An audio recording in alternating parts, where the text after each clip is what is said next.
Mateus capítulo 7, do 24 ao 27. Palavras do próprio Senhor Jesus.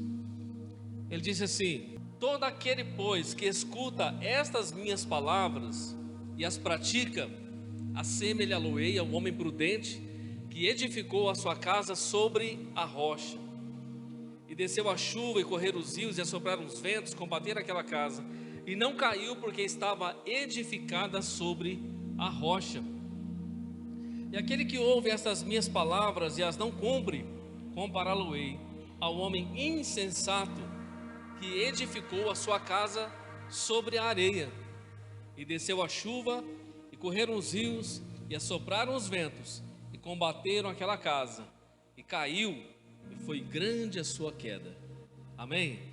Curva sua cabeça um pouquinho, ore comigo aí. Pai, no nome de Jesus, te exaltamos nessa noite tão preciosa. Nos reunimos aqui como igreja, como povo que foi comprado pelo sangue de Cristo na cruz. Reconhecemos o Senhor como Deus, como Senhor, como Salvador. Nos submetemos à tua vontade, Senhor. Nos submetemos à tua palavra, o teu propósito. E pedimos nessa noite que a voz do Espírito Santo, uma vez mais, fale conosco através da tua palavra, mais do que o Senhor já tem falado conosco, através dos testemunhos e oportunidades. Ministra no nosso espírito o teu propósito através desta palavra nessa noite. Nós te pedimos humildemente, em nome do Senhor Jesus. Amém. Amém. Querido, quando você pega o Evangelho de Mateus, por exemplo, e você lê do capítulo 5, 6 e 7 até o final, você vai encontrar dentro desses capítulos 5, 6 e 7, desses três capítulos, você vai encontrar a pregação de Jesus. O que você vai encontrar dentro desse contexto de três capítulos do Evangelho de Mateus? Você vai encontrar o Evangelho de Jesus, o que Jesus ensinou lá naquele monte, conhecido como Monte das Bem-aventuranças, o monte, quando ele pregou a palavra de Deus. Mateus 5, 6 e 7, está aqui a expressão máxima do amor de Jesus, está aqui o sermão de Jesus. Jesus também era pregador, e nesse contexto ele está pregando sobre o reino de Deus. E tudo que Paulo, Pedro, Tiago, João, os apóstolos, tudo que eles escreveram está baseado no Evangelho de Jesus, naquilo que Jesus falou. Tudo que nós temos como igreja para viver, como doutrina bíblica, como paradigma, padrão de fé, de justiça, de graça de Deus, que foi reverberado pelos apóstolos, tiraram isso de Jesus, porque Jesus falou primeiro. Jesus fez uma síntese. Se você pegar Mateus capítulo, de novo vou repetir, capítulo 5, 6 e 7, e você lê de carreirinha, a partir do capítulo 5 até o final do capítulo 7, você vai entender que Jesus está falando sobre a vida, está falando sobre a morte, está falando sobre o céu, está falando sobre a terra, está falando sobre a comida, está falando sobre a bebida, está falando sobre as vestes, está falando sobre tudo que está no nosso contexto de vida. Vida humana na terra e vida espiritual na terra. Está falando de céu, está falando de inferno. Ele fala de Deus, ele fala do diabo, ele fala de todas as coisas. Quando você lê todo esse contexto, você entende que Jesus está pregando a verdade aos homens, está falando do amor de Deus aos homens. Quando você lê Mateus capítulo 5, ele vai falar das bem-aventuranças, dos homens e mulheres que são bem-aventurados, felizes, aqueles que desejam por Deus, aqueles que ouvem a Deus, aqueles que ouvem a palavra de Deus. Como nós estamos aqui, dispomos o nosso tempo, paramos de fazer qualquer outra coisa que poderíamos estar fazendo, e dispomos do nosso tempo para sentar e ouvir aquilo que Deus tem a nos dizer através da sua palavra. Irmão, isso tem valor, amém? Isso tem valor porque vai agregar na tua alma, vai agregar no teu espírito, vai fortalecer você espiritualmente. Nada nessa terra, nada pode fortalecer você espiritualmente se não for a palavra de Deus. Nada, nem filme, nem novela, nem entretenimento, nada que você possa pensar possa lhe edificar como a palavra de Deus, como aquilo que Deus disse. Por quê? Porque a palavra do Pai, foi o Pai que falou. A palavra veio do céu, a palavra é revelada, a palavra vem pelo Espírito Santo, e é o Espírito Santo que em nós edifica a vontade de Deus, que está em Cristo Jesus. Amém? E quando você lê Mateus capítulo 5, você vai ver Jesus dizendo lá no seu grande sermão, diante daquela multidão no monte, quando subiu ao monte ali, todos se assentaram para ouvir Jesus, né? Abrindo a boca, Jesus ensinava, e Jesus dizia: bem-aventurados os pobres de espírito, porque deles é o reino dos céus. Ou seja, Jesus dizia: felizes são os pobres de espírito, ou seja, aqueles que reconhecem a sua necessidade espiritual. Irmão, eu só estou aqui, você está aqui porque nós reconhecemos a nossa necessidade espiritual, a nossa pobreza espiritual. Como o homem é pobre espiritualmente dizendo. Por que pobre, pastor? Porque eu só vou crescer na minha espiritualidade, eu só vou criar robustez, saúde, fortalecimento, edificação ouvindo a Deus. Quando eu me faço pobre diante do Senhor, a riqueza que está nele vem para a minha vida, vem para o meu espírito, eu começo a crescer e ser enriquecido interiormente pelas palavras do Senhor. Por isso Jesus disse: feliz é o homem, feliz é a mulher, bem-aventurado que é pobre de espírito, porque deles é o reino dos céus. Nós paramos tudo para ouvir o que Jesus tem a dizer, amém? E como aquela multidão que um dia parou ali ao redor daquele monte e ouvia as palavras do mestre dizer: bem-aventurado são os que choram, porque eles serão consolados.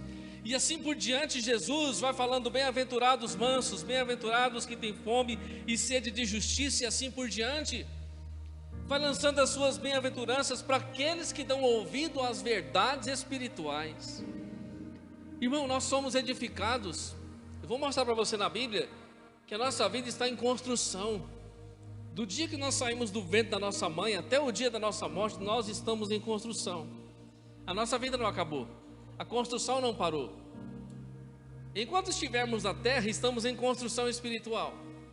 Talvez em outra religião, as outras religiões podem dizer que nós estamos num avanço espiritual, ou numa mudança diária, numa transformação diária, mas pelo Evangelho, nós estamos sendo edificados casa espiritual na presença de Deus, dia após dia, ouvindo o que o Senhor tem a nos dizer, amém?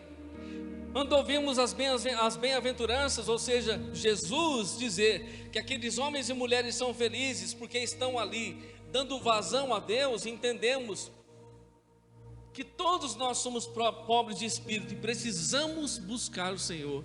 E a Bíblia diz: nós devemos buscar o Senhor a tempo e fora de tempo, ou seja, em todo o tempo.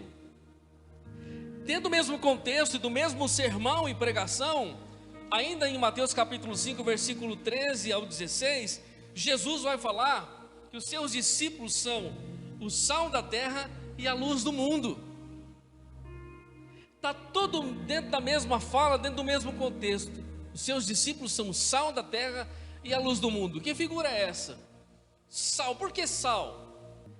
O sal dá sabor. Se você come uma comida sem sal, o seu desejo é fazer o que logo? É pegar o saleirinho lá e ir lá? Agora Jesus está dizendo o seguinte: vós sois o sal da terra. Que sal é esse? É das saleiras que existem nessa terra? Vós sois o sal da terra. E há dois princípios aqui que Jesus ensina através desta palavra, que o sal, pelo menos para duas coisas ele serve. Primeiro, para dar sabor, e a segunda, para conservar os alimentos. E quando ele se refere a eu e a você, a nós, como sal da terra, nós precisamos, irmão, ter uma vida de sabor em Deus, em nós, e também fazer com que as pessoas ao nosso redor sintam esse sabor do Evangelho, da verdade, ter uma vida de alegria, uma vida que faz a diferença, não uma vida insossa, sem graça, sem alegria, como você pega aquela comida sem sal e você come, não há alegria nisso, não há sabor na vida. Jesus está falando que os seus discípulos precisam manifestar esse sabor, essa alegria, essa verdade do Evangelho. Só que ele não fica aí e diz assim: bom, vós sois o sal da terra e a luz do mundo. E quando ele diz assim: se o sal for insípido, para nada mais presta, a não ser para ser pisado pelos homens. Ou seja, se o sal não salga, para que ele serve? Para nada. Se não há sabor em nossa vida espiritual, no propósito de Deus, então para que serve essa vida? Para nada. O mesmo princípio ele aplica com relação à luz. Vós sois a luz do mundo.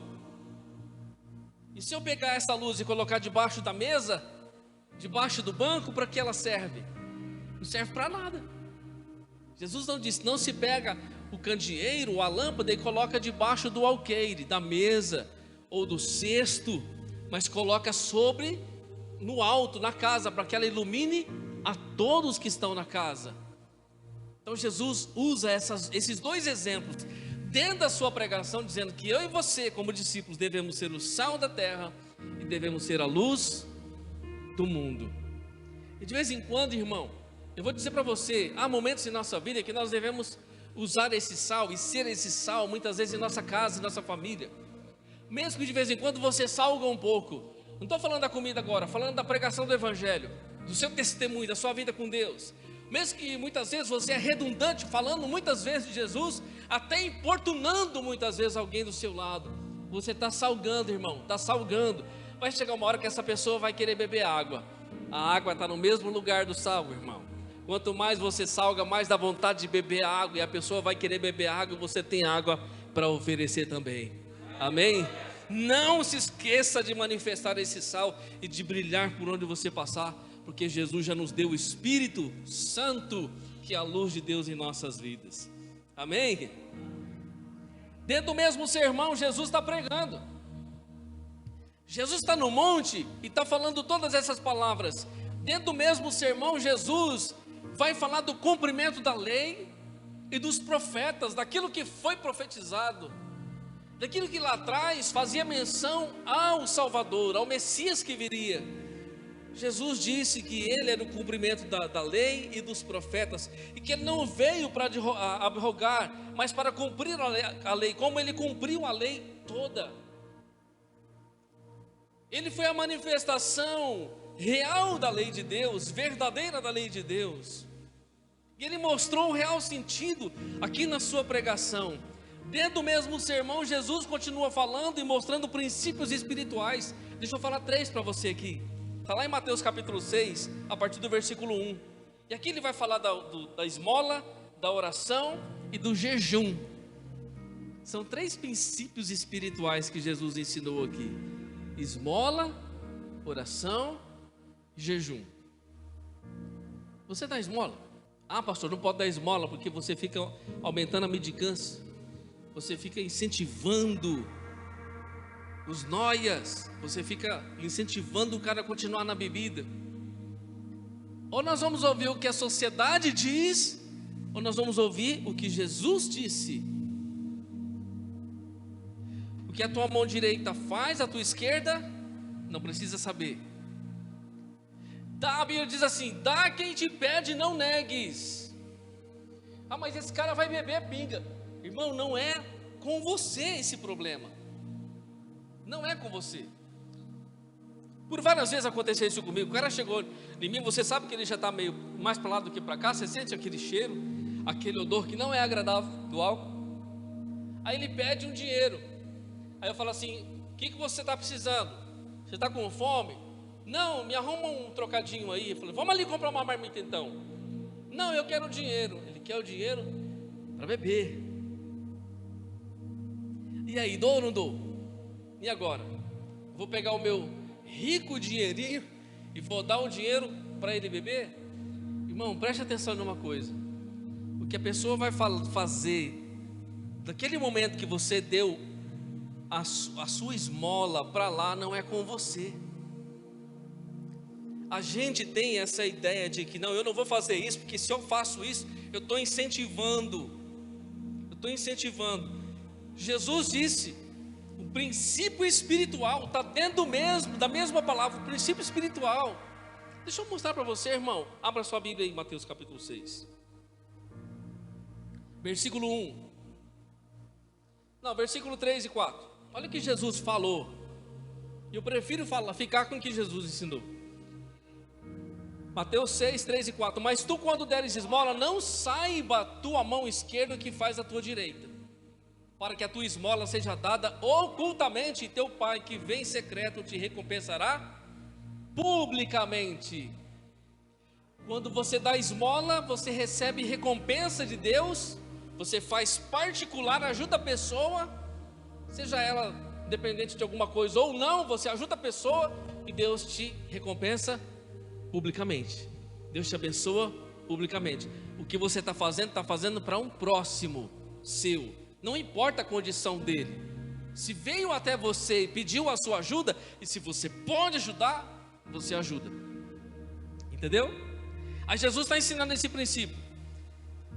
Deus vai abençoar você e a mim publicamente. Nós não fizemos para tocar trombeta, fizemos ocultamente, e o Pai vai nos abençoar publicamente. As orações também, Jesus vai falar sobre isso, dentro do sermão, dentro da sua pregação. Olha o versículo 6 e 7, versículo 6 só, de Mateus 6. Mas tu, quando orares, entra no teu aposento, e fechando a tua porta, ora a teu Pai, que vê o que está oculto, e teu Pai que vê o que está oculto te recompensará. Olha aí, irmão, não teria que ser o teu Pai que te ouve? Não, é o teu Pai que te vê oculto, te recompensará. Mas por que é o Pai que vê? Porque se Deus não vê você e não me vê lá, porque eu não fui, porque você não foi, como que Ele vai recompensar? Não entenda a recompensa como uma barganha, irmão. Fui orar para Deus me dar, não é isso. Primeiro que Deus quer que eu e você estejamos na sua presença para comunhão, fortalecimento. E aí, por consequência disso, as respostas virão, amém? A porta vai se abrir, o milagre vai acontecer, a causa na justiça vai abrir, Deus vai fazer, porque Ele está me vendo lá em comunhão com Ele. Esse é um princípio espiritual, mais um princípio poderoso que Jesus ensinou. Dentro do seu sermão, esmola, oração, ainda também tem o jejum. Jejum dentro desse contexto, Mateus 6,16, diz assim: e quando jejuares, quando você se decidir e houver um momento de busca de jejum, ele diz: e quando jejuardes, não vos mostreis contristados como os hipócritas, porque desfiguram o rosto, para que aos homens pareça que jejuam. Em verdade vos digo que já receberam o seu galardão. Porém tu, quando jejuares, unge a cabeça e lava o rosto, para que não pareces aos homens que jejuas, mas sim a teu Pai que está oculto, e teu Pai que vê o que está oculto te recompensará. Irmão, nas 3 disciplinas espirituais, dentro da pregação de Jesus, que Ele está ensinando para mim e para você, esmola, oração e jejum, tem recompensa. Amém? Aleluia. O que nós fazemos aqui tem recompensa. Ainda que nós não fazemos por recompensa, fazemos por amor ao Senhor. Estamos aqui por amor ao Senhor, mas compreendemos essas verdades espirituais dentro desse ensino. Eu quero mostrar para você como que Jesus termina essa pregação, irmão. Ele está numa pregação no Monte das Oliveiras, há muita gente ouvindo Ele. Tem crianças, tem adolescentes, tem velhos, tem adultos, tem pessoas de classe alta, classe média, pessoas pobres, muita gente está ouvindo Jesus. Jesus está falando de princípios poderosos que vão nortear a vida dos homens e mulheres, que dão vazão a essa verdade. Ainda no capítulo 6, a partir do versículo 19, Jesus vai falar de coisas maravilhosas, como o tesouro no céu. Jesus diz: não ajunteis tesouros na terra, onde a prata, onde a traça e a ferrugem consomem, mas ajunteis tesouros no céu. Olha o outro princípio que Ele ensina-nos. Com isso, Jesus não está dizendo para mim e para você que nós não podemos, talvez, ter uma reserva, guardar um dinheiro, nos precaver, não é isso. Mas é o que muita gente faz, confiando na riqueza apenas, e não depositando a sua vida espiritual em Deus, não confiando, ou seja, não tendo Ele como guarda fiel, como provedor, como protetor, como aquele que sustenta a minha vida. Então Jesus fala do tesouro no céu. Dentro do mesmo contexto Ele fala do olho puro. Dentro do mesmo contexto Ele diz A candeia do corpo são os olhos, versículo 22 de Mateus 6. De sorte que se os teus olhos forem bons, todo o teu corpo terá luz. Se porém os teus olhos forem maus, o teu corpo será tenebroso, ou seja, cheio de trevas.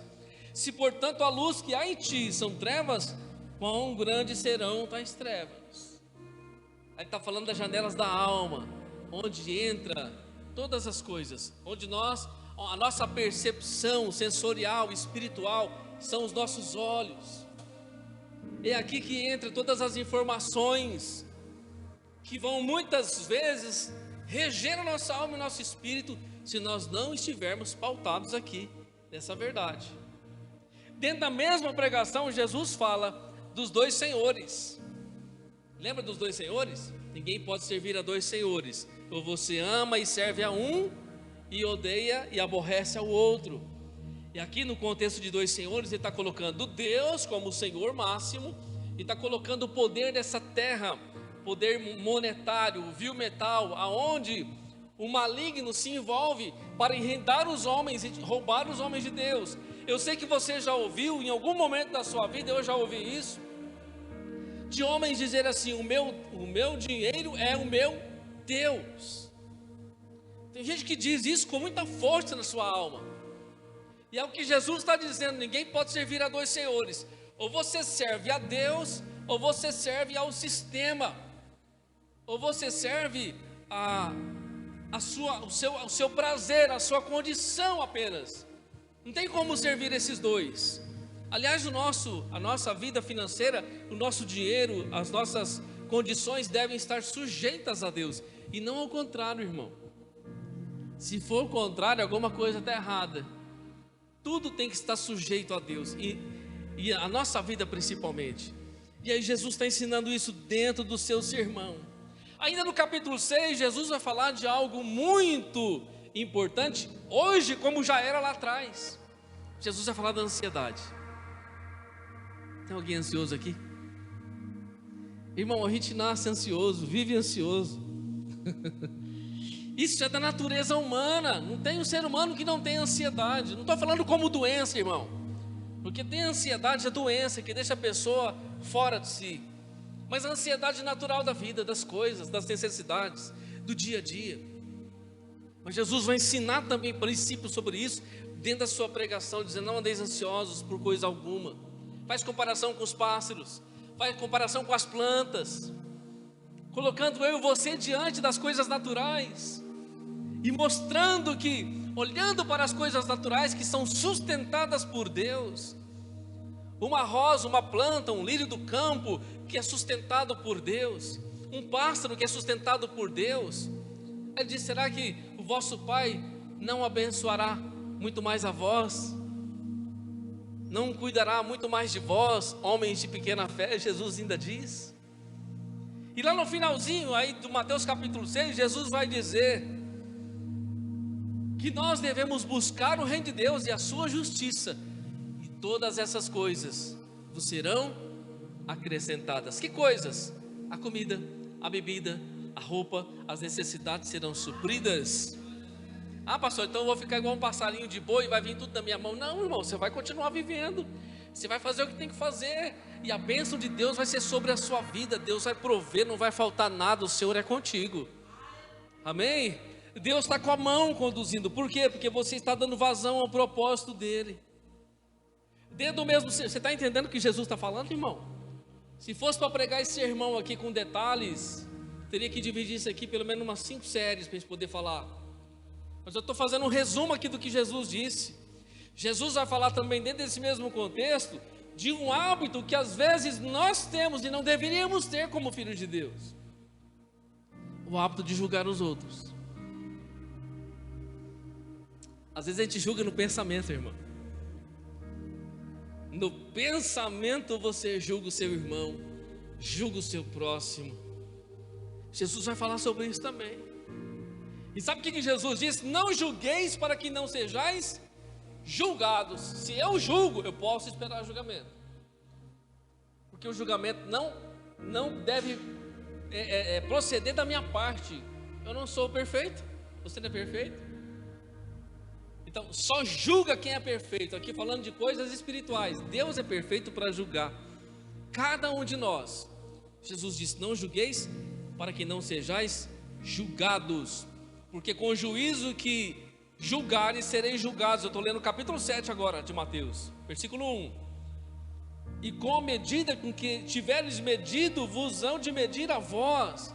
E irmão, tem duas coisas aqui: tem julgamento e medida. Parou para prestar atenção nisso?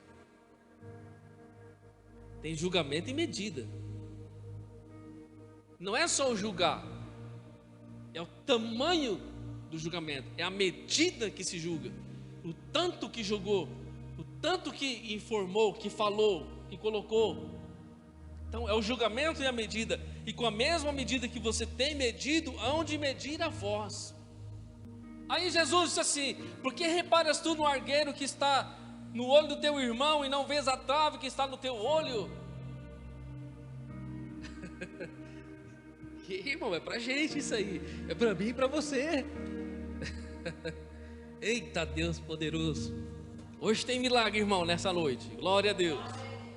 Deus está abrindo uma porta de verdade no nosso espírito. Amém? Essas palavras abrem chaves espirituais na nossa mente, no nosso coração. Jesus é maravilhoso. Aí ele diz assim, no versículo 4: ou como dirás ao teu irmão: deixa-me tirar o argueiro do teu olho, estando uma trave no teu? Hipócrita, tira primeiro a trave do teu olho, e então cuidarás de tirar o argueiro do olho do teu irmão. E só em que momento eu posso tirar o argueiro, o cisco do olho do meu irmão? A partir do momento que no meu olho não haja, a partir de que na minha vida não haja nada para eu poder apontar entre aspas, porque quando esse aqui aponta, tem três apontando para trás.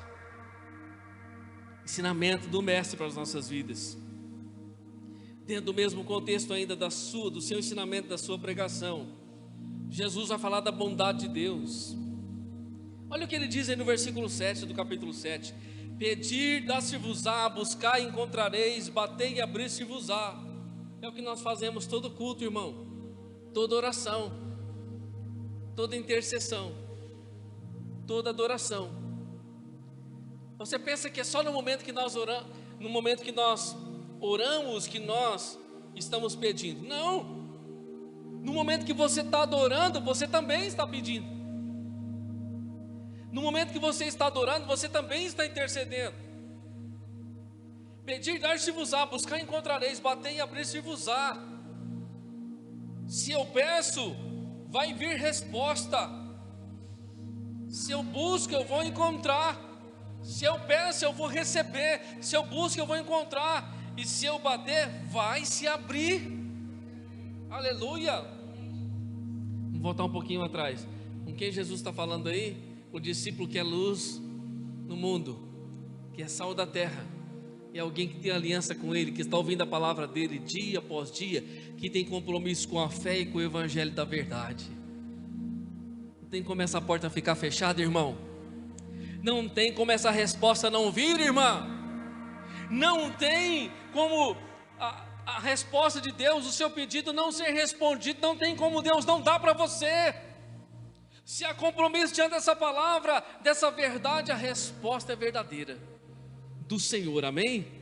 Para você e para a sua casa. E Jesus está falando da bondade de Deus. Deus é bom, irmão, o tempo todo Deus é bom. Jesus é tão maravilhoso que um dia um homem chamou ele de bom mestre. Lembra? O jovem rico chegou assim e falou assim: bom mestre.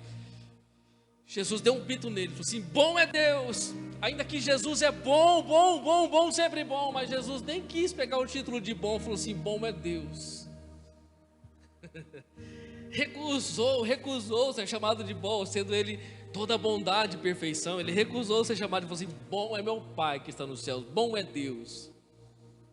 E aí ele vai falar da bondade de Deus aqui, ó. Ele faz uma comparação: se você sendo mal, falando de mim e de você, irmão, se você sendo mal, você sabe dar boas coisas para o seu filho. O seu filho pedir para você um pão, você vai dar uma pedra? Se ele pedir para você uma coisa boa, você vai dar uma cobra para ele, uma serpente? Aí Jesus disse: se você sendo mal, a nossa natureza que não é perfeita, Você sabe dar coisas boas aos seus filhos? Imagina o vosso Pai que está nos céus entregará sobre a sua vida coisas boas e poderosas, principalmente o Espírito Santo sobre as nossas vidas. Amém? Aleluia. Versículo 11, ele diz assim, ó: se vós, pois, sendo maus, sabeis dar boas coisas aos vossos filhos, quanto mais o vosso Pai que está nos céus dará bens aos que lhe pedirem. Porque essa é a bondade de Deus para com as nossas vidas. Olha como que Jesus vai terminar essa pregação no monte. Ele vai falar dos dois caminhos, os falsos profetas, e ele vai falar do texto que nós lemos no começo, os dois alicerces. Quando Jesus fala dos dois caminhos, ele vai usar o verbo na forma imperativa. Ele vai dizer assim: entrai pela porta estreita, porque larga é a porta e espaçoso o caminho que conduz à perdição, e muitos são os que entram por ela, pela porta larga. Depois ele fala: porque estreita é a porta e apertado o caminho que conduz ou que leva à vida, e poucos há que a encontrem.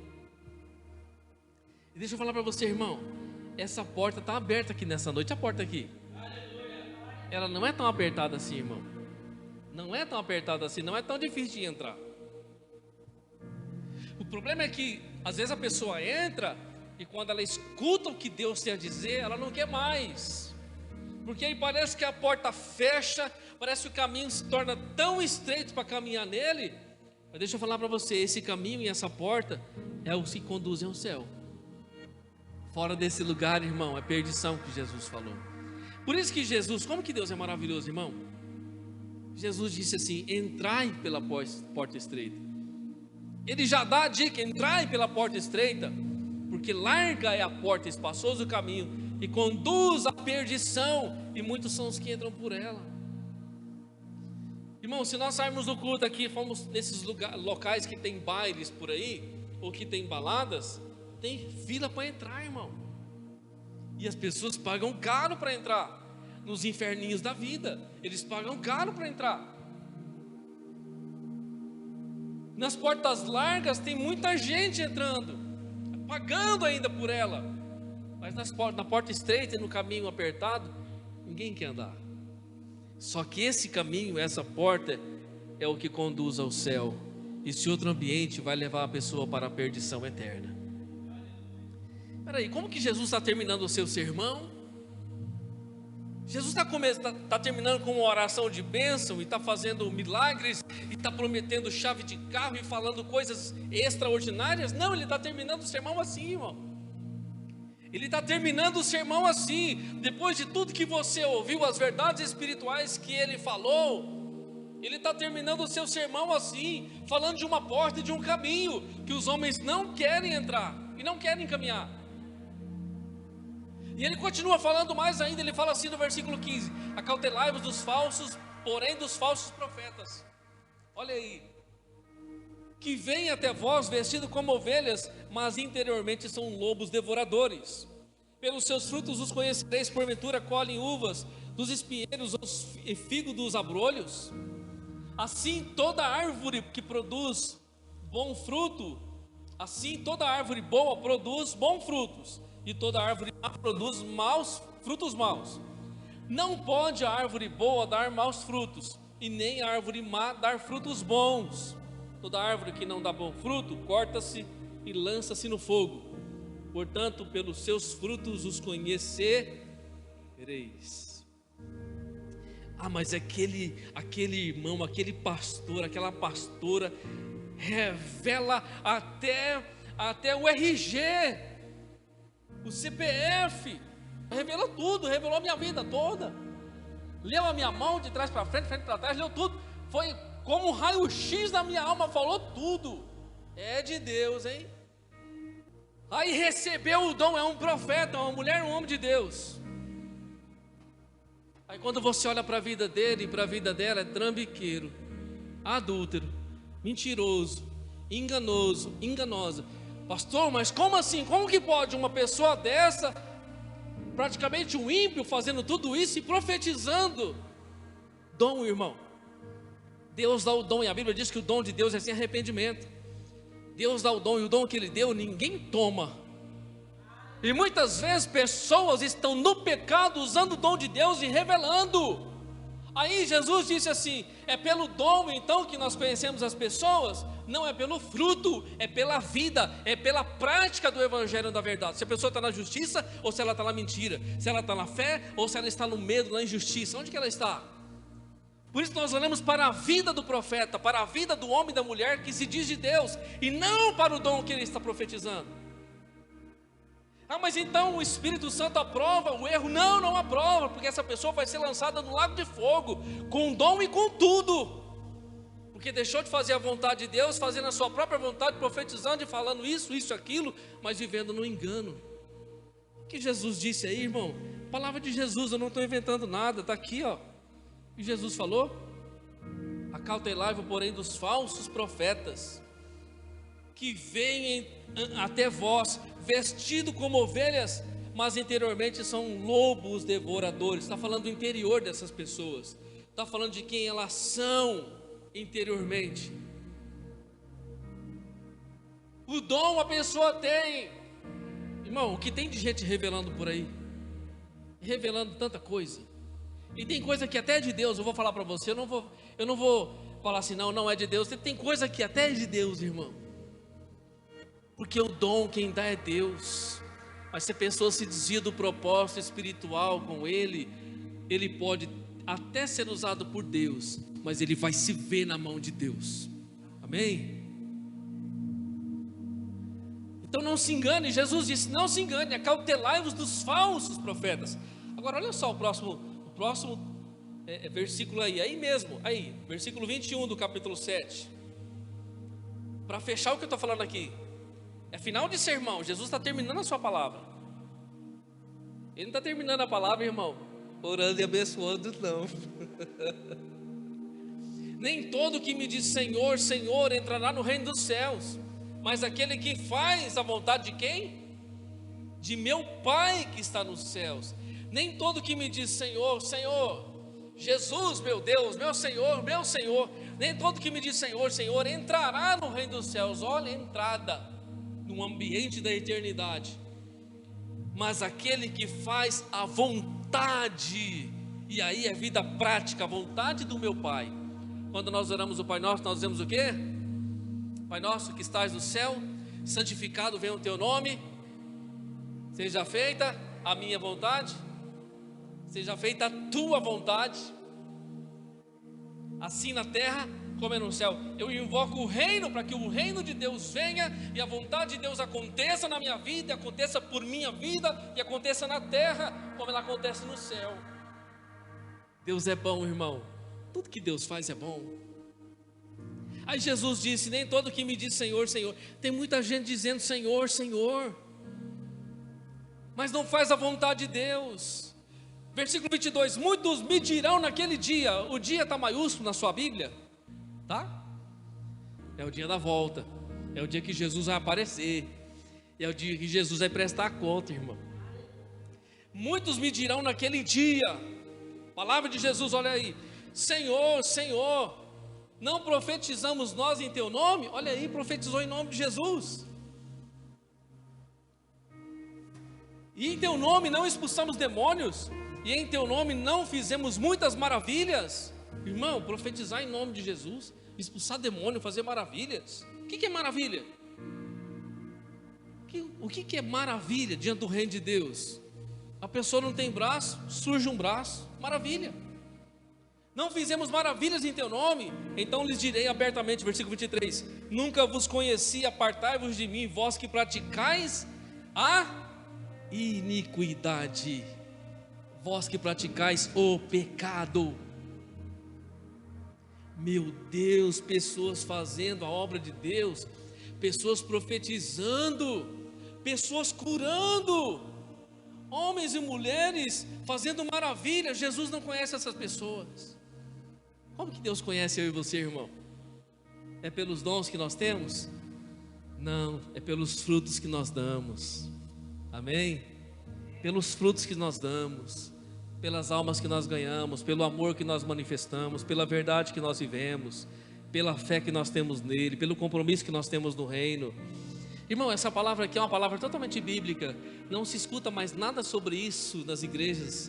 Hoje, poucas igrejas se fala dessas verdades. Essa pregação de Jesus é muito profunda. E Jesus vai terminar, irmão, com o texto que eu li para você. Versículo 24. 7 de Mateus, versículo 24. Todo aquele, pois, que escuta estas minhas palavras. Nós estamos fazendo aqui, irmão.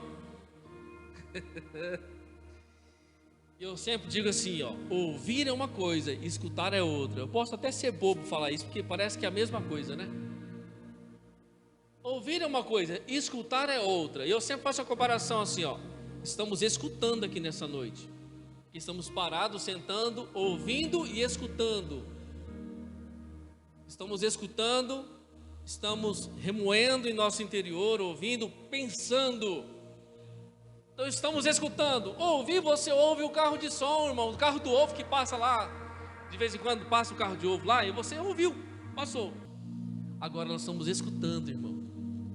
Quando você escuta a reflexão, quando você escuta a compreensão, quando você escuta a dedicação naquilo que você está percebendo na sua alma. Jesus termina assim esse sermão.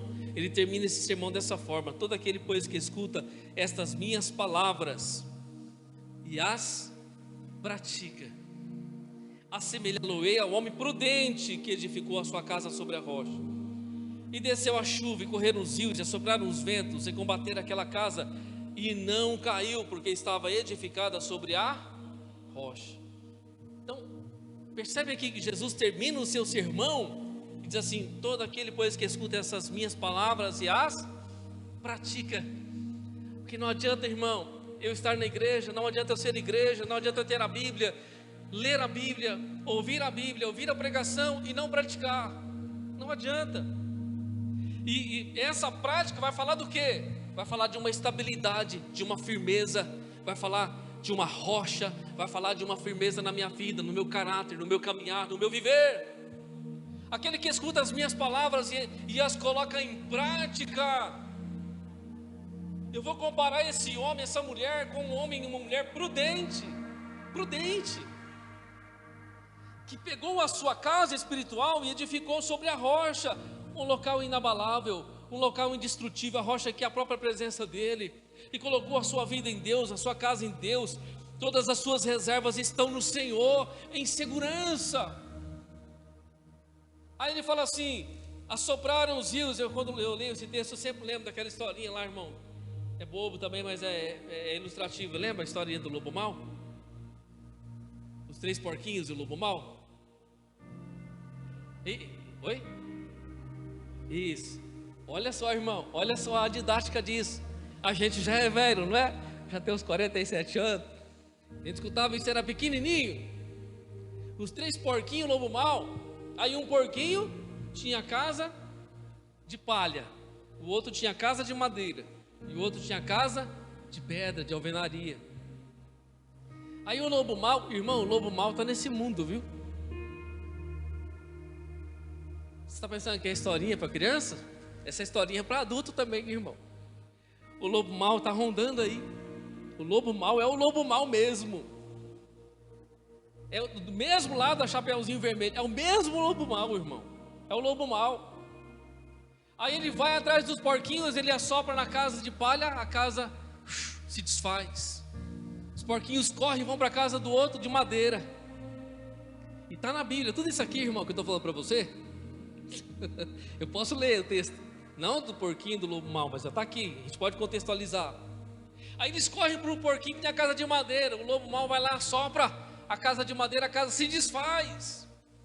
Então eles correm para a casa de alvenaria, de pedra, e o lobo vai, se acaba de soprar, quase morre de tanto soprar, a casa não estraga mais, a casa não se desfaz. Qual é o símbolo desse, irmão? Nós não somos porquinhos nem nada disso, mas a figura é o seguinte: se a minha casa e a sua casa está construída, edificada na rocha, esse lobo pode soprar, irmão, esse lobo pode tentar, esse lobo pode perseguir, mas nós estamos com o Senhor da glória, a nossa casa não vai ser destruída. Aleluia. Aleluia. Aí Jesus disse: aquele que escuta e pratica, eu comparo a esse homem, essa mulher prudente, que colocou sua casa na segurança. Está na segurança, a casa está na segurança, irmão. A casa está guardada. Pastor, mas tem cerca elétrica, tem alarme, tem câmera. Tudo bem, irmão, pode colocar tudo isso aí, é direito seu. Mas o mais importante é o guarda de Israel, que está lá todos os dias. Aí ele diz assim: corre os ventos, sopram os ventos, vem a chuva, vem os rios. Tudo isso é intempérie na vida, irmão. Tudo isso é o que nós passamos, é prova, dificuldade, a luta, perseguição. Isso faz parte desse mundo. Mas a nossa casa está naquele lugar de firmeza, e nada pode abalar, porque Ele está no controle, amém?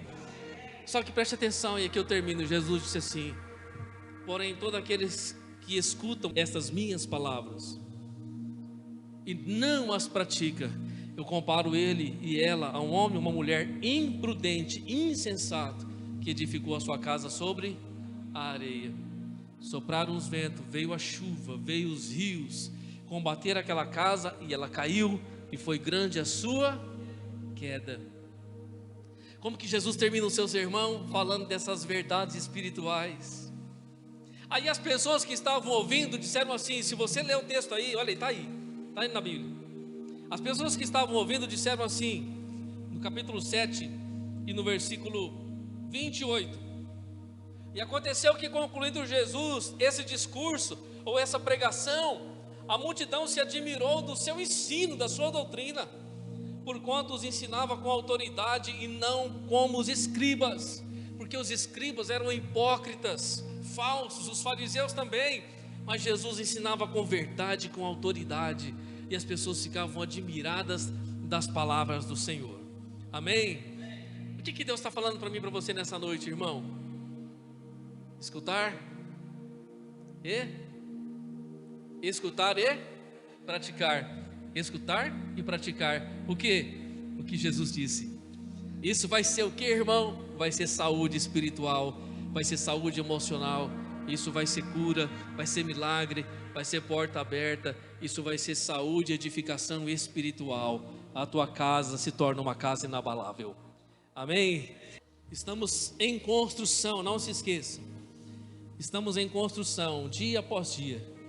E a nossa casa deve estar nesse lugar. Feche os teus olhos, coloque a sua mão no seu coração. Pai, no nome de Jesus, nós te louvamos nesta noite grandemente, ó Pai, no nosso espírito, por ouvir a tua palavra, a tua verdade, por ouvir o teu sermão, Senhor, que fala conosco, que enriquece o nosso espírito, que nutre a nossa vida espiritual mais uma vez. As verdades espirituais, que elas possam latejar no nosso espírito a cada dia, e o Espírito Santo possa nos conduzir a essas verdades, ó Pai, para que possamos praticá-las em nossa casa, praticar em nossa família, em nosso casamento, com os nossos filhos, com os nossos irmãos, com a nossa família, no nosso trabalho, na rua, na sociedade, por onde formos, possamos ser exemplos, pedras vivas na Tua presença, como luz do mundo, como sal da terra. Aleluia, bem-aventurados homens e mulheres que vivem no Teu santo propósito. Eu te peço nessa noite que a Tua bênção e o Teu favor seja derramado sobre a nossa vida, como igreja e como família, em nome do Pai, do Filho e do Espírito Santo. Que a graça do nosso Senhor Jesus, o amor de Deus e a consolação do Espírito Santo